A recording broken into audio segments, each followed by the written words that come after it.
Good morning, y'all. How y'all doing today? I've been thinking about how much of a life requires us to work before we know whether or not work is going to produce anything. You plant something, you water it, and you protect it. You keep showing up, and for a while, nothing happens. At least nothing you can see. I think that's one of the hardest parts of faithfulness. It's one thing to keep going when you can see the progress, when the numbers are moving, when people are responding, when the relationships are improving, and when business is growing, when your prayers seem to be getting answered. Progress gives us energy. But what happens when you've been faithful and nothing seems to be changing? What happens when you prayed about something for years and years and years and no visible progress has been made on the surface? And you're still wondering whether anything's going to work, and where you've been pouring into your children, but you don't know what they're going to do with what you've taught them. When you've been trying to become a better person and you're frustrated by how slowly you're changing. What happens when the harvest takes years? I think that we underestimate how much patience is actually required to build something meaningful, because we usually see other people's harvest without seeing their planting season. And we see business after business after it worked, right? The marriage after 30 years, the ministry after it grew, the body after years of training, the skill after thousands of hours of practice.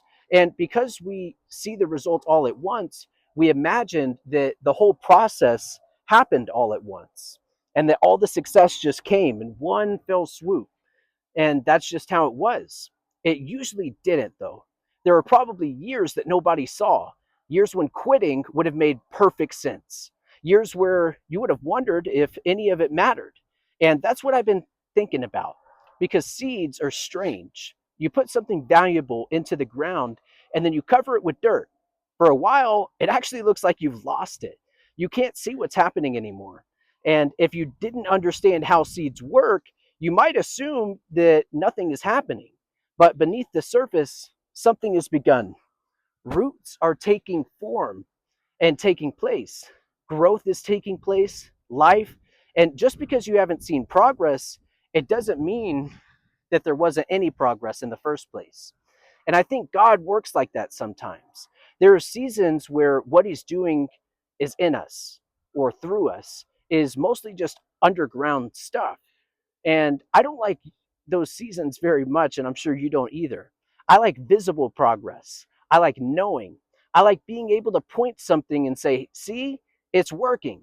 But faith, it doesn't always give us that. Faith, most of the time, just says, keep walking. That's it. Keep watering. That's it.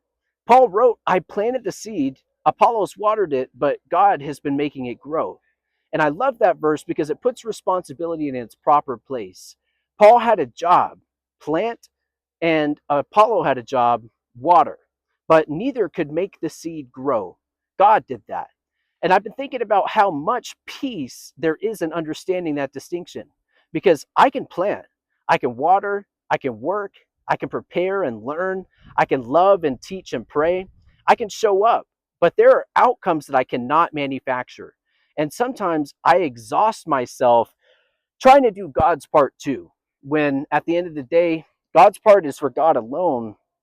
And that part of the process, it isn't for me. It isn't for you either.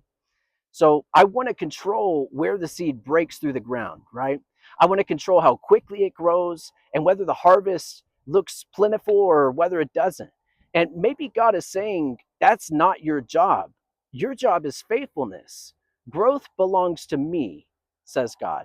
That's difficult because surrendering the outcome, it means accepting that I might do everything faithfully and still not receive exactly what I needed in the first place. That's real.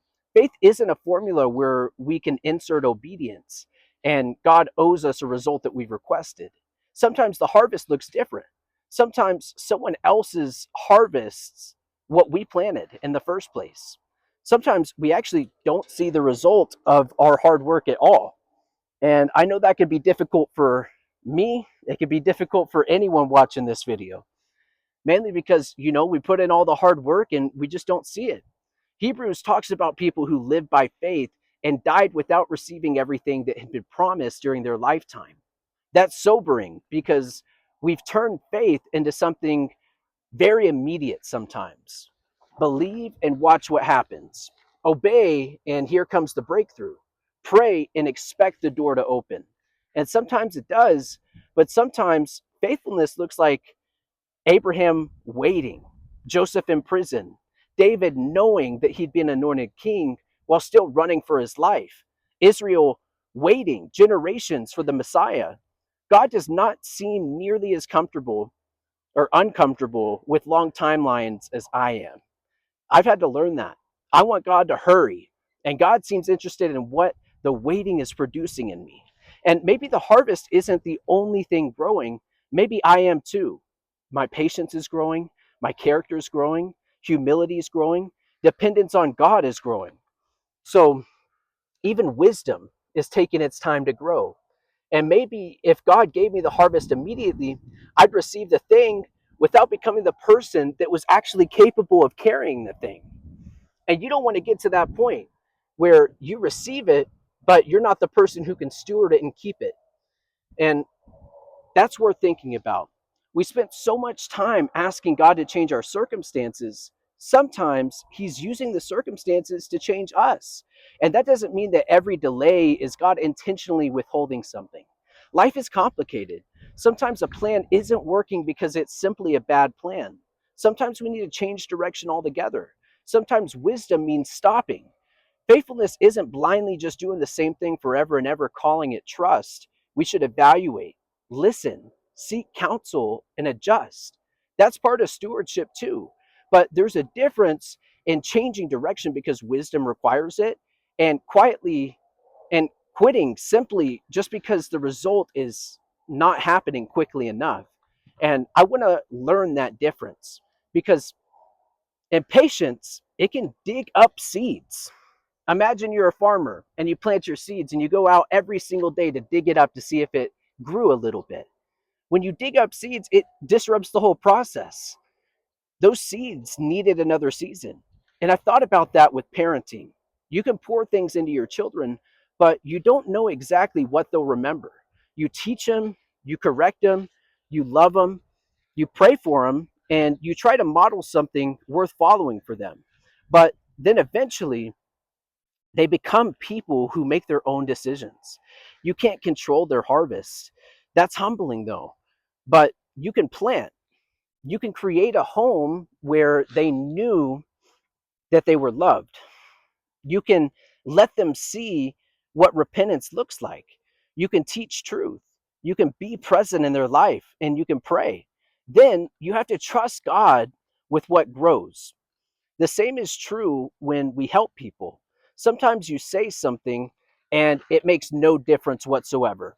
Then 10 years later, they discover that they remember what you said. Maybe you've had that happen before. Someone tells you, you said something to me years ago that changed the way that I thought, and you barely remember the conversation. That's incredible. Seeds, right?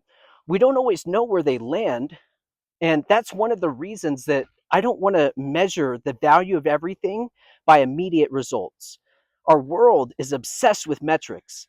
How many views? How much revenue? How many followers? How fast did it grow? What what weight did you lose? How much would the investment return? Numbers can be useful, and I believe in measuring things, but not everything valuable produces an immediate number. How do you measure the value of being a good father today, a faithful one? How do you measure one honest conversation?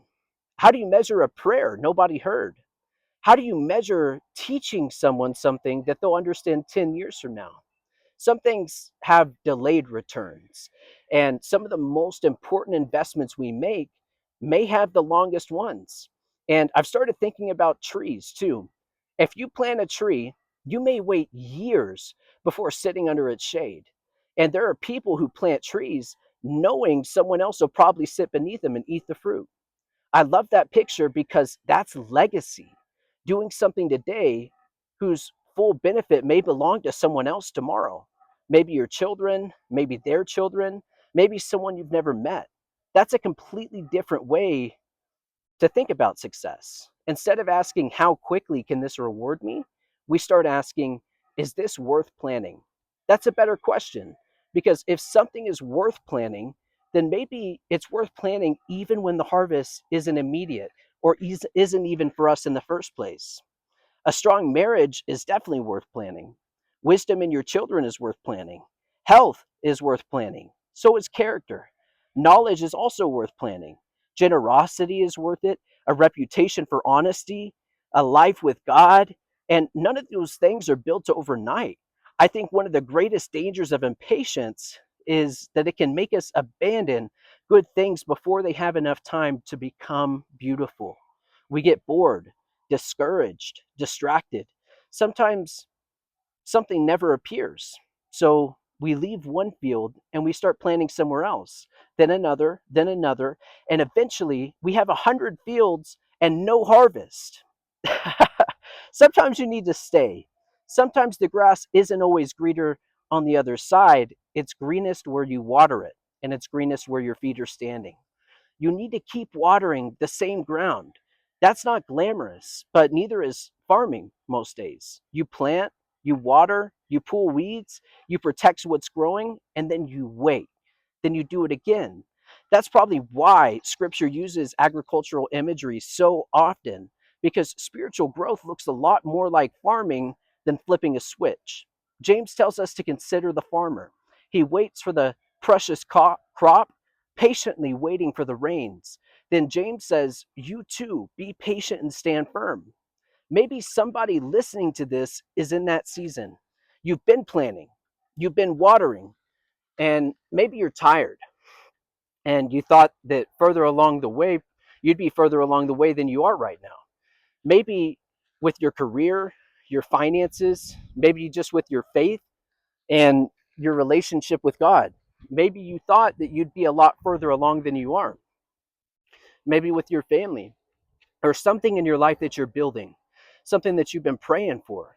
And I don't know whether the thing that you're hoping for will happen exactly the way that you imagine. I can't promise that.